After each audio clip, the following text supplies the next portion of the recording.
The Korean Peninsula, despite always having had its own distinct culture from both China and Japan, had repeatedly been the site of conflicts and in the age of imperialism became a political football for its larger neighbors. This had culminated in an occupation by the Empire of Japan from 1910 to the end of the Second World War. After the Japanese surrender, Korea was divided, much like Germany, into zones of occupation between the Allied powers. The north was administered by the Soviet Union under Joseph Stalin, the south controlled by the United States.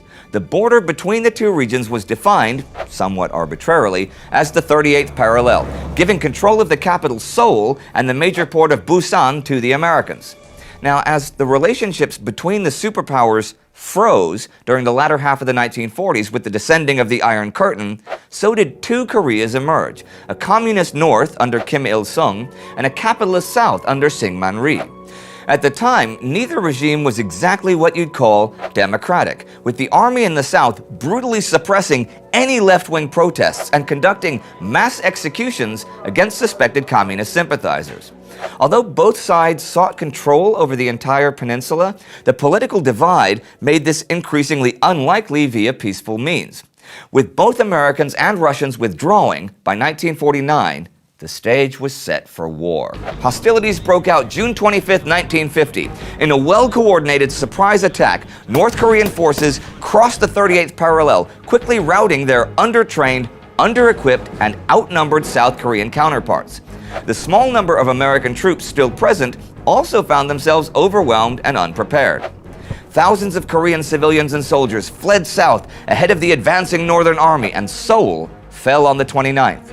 The United Nations Security Council condemned North Korea's invasion, and on the 27th, it passed a resolution calling for military assistance for South Korea. A coalition of 17 nations, headed by the United States, was dispatched to join the war on the side of the South. The present situation is a serious one and is a threat to international peace. I consider it the clear duty of the Security Council to take steps necessary to re-establish peace in that area. Now, the USSR was not present for these meetings. She was boycotting the Security Council because of a dispute over who should represent China. And after Russia rejoined the Security Council that August, it was too late to veto the decision.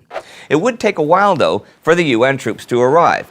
In the meantime, in the weeks following the invasion, the US and South Korean forces found themselves pushed down towards the far south of the country, finally mounting a stand and establishing a line of defense near the port of Busan in August. On September 15, 1950, UN forces under the command of Douglas MacArthur executed a masterful amphibious invasion at Incheon, where they were able to establish a bridgehead.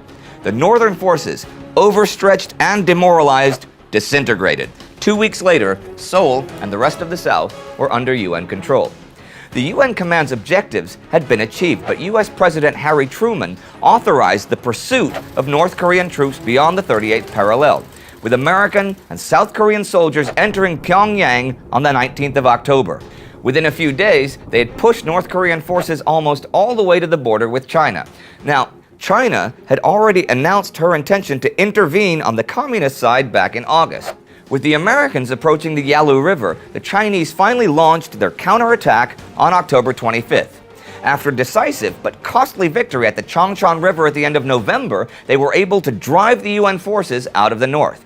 A courageous rearguard action by the Turkish contingent meant that most UN troops were able to successfully retreat south past the 38th parallel. With Kim Il-sung removed from chief command, the Chinese were the main fighting force on the communist side. They pressed forward during the early months of 1951, recapturing Seoul on January 7th, but their exhausted troops would soon lose momentum.